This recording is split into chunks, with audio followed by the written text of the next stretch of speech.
Madame, mademoiselle, monsieur, bonjour et bienvenue dans ce magazine où nous poursuivons notre découverte du livre des juges, livre qui se trouve dans le Premier Testament de la Bible. Et pour en parler, je suis heureux d'accueillir à nouveau le professeur André Ouénin, professeur émérite de la faculté de théologie de l'Université catholique de Louvain. André Ouénin, bonjour. Bonjour. Je rappelle que vous avez écrit ce livre, Échec au roi, l'art de raconter la violence dans le livre des juges, paru aux éditions Lessius. Vous nous aviez dit dans une émission précédente qu'il y avait un juge quand même qui avait une histoire un peu plus importante peut-être que les autres, c'est le juge Gédéon. Voilà, en fait, il y a trois juges dont on va raconter les histoires de manière un peu plus ample, c'est Gédéon, Jephthé et Samson. Gédéon est donc le premier. Et Gédéon est un personnage qui a une évolution qui est sans doute la plus marquante de l'ensemble des juges, et son parcours, si je peux dire, est balisé en trois grands moments. Le premier moment, ça commence par le fait qu'il y a une oppression. Cette fois-ci, ce sont des Madianites, c'est des nomades du désert qui font des incursions au moment où Israël fait des réserves pour l'hiver. On vient rasier les moissons, etc. Et Gédéon commence sa carrière par être un homme qui essaye de planquer son blé pour pouvoir survivre l'hiver. Et il est interpellé par un ange qui vient le trouver, un messager de Dieu qui vient le trouver et qui lui demande d'être le libérateur d'Israël. Gédéon se récrie en disant « Je suis le plus petit de ma plus petite famille, de ma tribu, je ne suis pas capable, etc. » Et Dieu insiste, enfin le messager de Dieu insiste, Gédéon lui demande « Oui, mais est-ce que tu es sûr d'être un messager de Dieu, etc. » Et donc finalement, il va faire une offrande, le messager de Dieu va toucher l'offrande de son bâton et l'offrande va être brûlée. Donc Gédéon est convaincu qu'effectivement Dieu l'appelle et il assume d'une certaine manière la mission. La première chose qu'il fait, Gédéon, c'est d'abattre l'idole qui trônait dans son village d'Orphra, et il abat l'idole et il casse l'autel de l'idole, du Baal, et correspondant cela à ce qu'un messager de Dieu est venu dire à Israël lorsqu'il se plaignait d'être sous la coupe des Madianites, en leur disant que c'était l'oubli de Dieu et donc l'idolâtrie qui valait à Israël les malheurs qui étaient les siens. Et donc il va casser cette idole, mais il le fait de nuit avec des gens. Parce qu'il a peur. Et le matin, comme il a eu des assistants, c'est pas très difficile de tomber sur le coupable. Et là, il est défendu par son père, qui va le tirer d'un mauvais pas. Et puis, là-dessus, Gédéon va rassembler une armée, puisque c'est pour cela qu'il a été désigné. Il rassemble une armée, et lorsqu'il s'agit de partir à la bataille, les Madianites sont venus pour des razzias, lorsqu'il s'agit d'aller les rencontrer, il a peur. Et donc, il va demander de tests. Et il va demander à Dieu, voilà, je vais mettre une toison de laine sur le sol. Si tout le sol est mouillé et la toison de laine est sèche, je saurai que tu es avec moi. Ça se passe comme il veut. Et puis il dit, mais si maintenant uniquement la toison est mouillée et tout le reste est sec, alors je saurai que tu es avec moi. Et Dieu se plie de nouveau à cela. Donc on voit un homme timoré, un homme qui a peur, un homme qui veut être sûr que Dieu est avec lui, alors qu'il en a déjà eu au moins 3 signes précédemment. Là-dessus, il est parti avec 30 000 hommes, et Dieu lui dit, il y en a beaucoup trop. Et il dit, d'abord, on va libérer tous ceux qui n'ont pas envie, tous ceux qui ont peur. Autrement dit, tous ceux qui sont un peu comme Gédéon.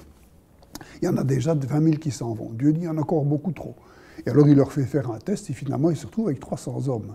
Autrement dit, lui qui a voulu être sûr, maintenant, puisqu'il est sûr que Dieu va donner, il va gagner avec 300 hommes. Autrement dit, s'il gagne avec 300 hommes, c'est que vraiment Dieu est derrière.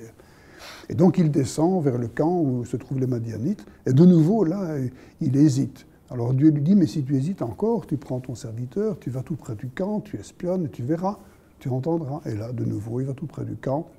Effectivement, il entend un soldat qui est en train de raconter un rêve à un autre, l'autre qui lui dit « mais ton rêve, ça signifie que l'épée de Gédéon va bouleverser le camp, etc. » Et donc Gédéon, cette fois-ci, il est rassuré.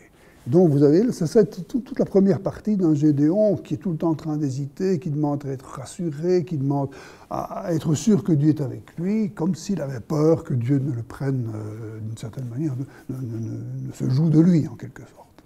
Donc ça c'est la partie du Gédéon timoré, et puis là il est convaincu maintenant, oui. Alors on entre dans une deuxième phase. On entre dans une deuxième phase. C'est le moment où la bataille va commencer. Et en fait, c'est une bataille qui va se passer de manière très, très étrange, puisque Gédéon va descendre avec ses 300 hommes, entourer ce camp des Madianites qui sont nombreux comme des sauterelles, enfin avec des chameaux, tout ce qu'on veut.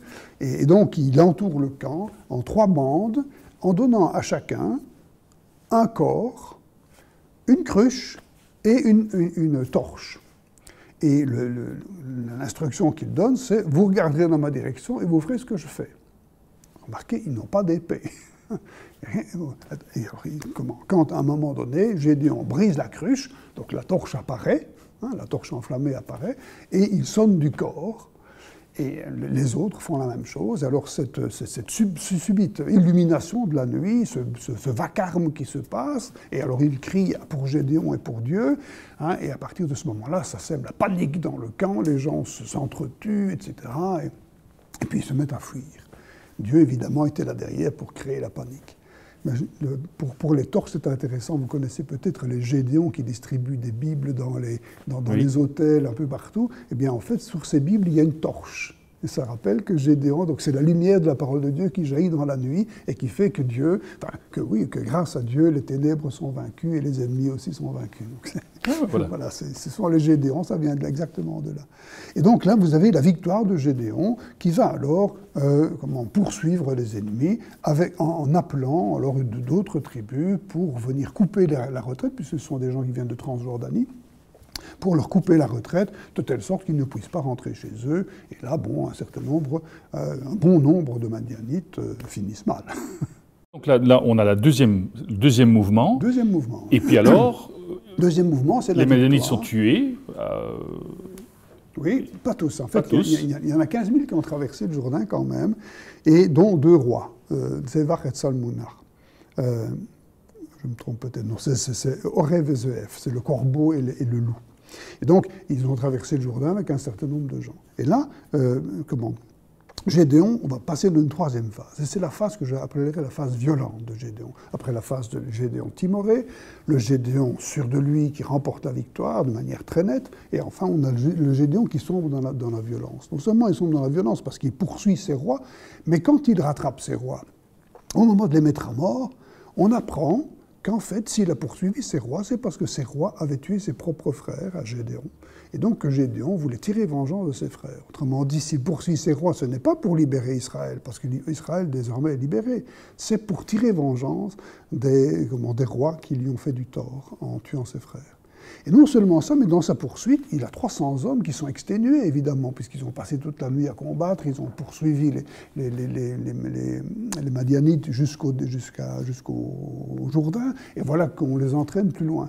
Et donc ils sont exténués, et dans 2 villes d'Israël et de Transjordanie, Gédéon demande à la population de donner à manger, de donner à boire pour que ces gens refassent leur force et continuent. Et les 2 villes, de Sukkot et de Pénuel, refusent carrément d'aider Gédéon, lui disant « Les rois que tu poursuis, tu ne les as toujours pas, on verra si tu les attrapes. » Effectivement, il les attrape, d'ailleurs en liquidant le reste du camp, peu importe.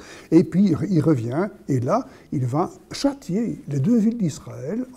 Et une des 2 villes, la ville de Pénuel, c'est carrément la population qui va être passée au fil de l'épée, pour, d'une certaine manière, punir ces gens d'avoir refusé leur aide. Et donc on a ici un juge qui, après avoir libéré Israël, tombe dans la violence pour tirer vengeance personnelle, et en plus, qui va châtier des propres villes d'Israël, qui devient l'ennemi de son propre peuple. Et donc on voit là une sorte de dérive après les juges de Éhoud ou Déborah, qui font leur travail de manière extrêmement propre, si j'ose dire. On a ici un juge qui va progressivement lui-même tomber dans le circuit de la violence.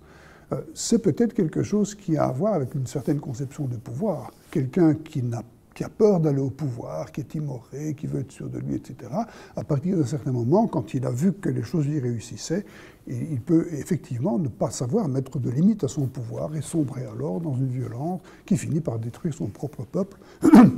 Je crois que dans l'histoire, on a vu un certain nombre de gouvernants qui faisaient ce trajet-là.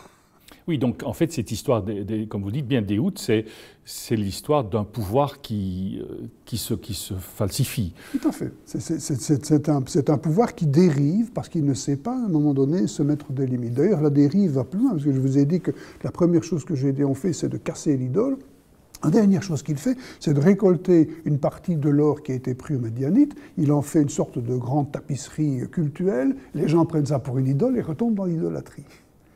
Gédéon n'a pas voulu faire une idole, mais il a remis le peuple le pied à l'étrier pour qu'il reparte vers ses travers. Et donc on voit comment un homme qui a commencé par libérer le peuple, amène le peuple à retomber dans les travers dont il était libéré précédemment. Ça aussi, donc je parlais tout à l'heure, dans la première séance, je parlais de la mémoire. Raconter des choses pareilles, c'est faire mémoire qu'un pouvoir est capable de devenir exactement l'inverse de ce qu'il aurait dû être, à savoir un pouvoir qui finit par massacrer sa propre population, un pouvoir qui finit par ramener le peuple au travers dont il les avait libérés précédemment. André Ouénin, merci beaucoup pour cette explication. Nous arrivons au terme de ce magazine. Merci de votre fidélité. Au nom de toute l'équipe qui l'a préparé, il me reste qu'à vous souhaiter une excellente journée et je vous dis à très bientôt.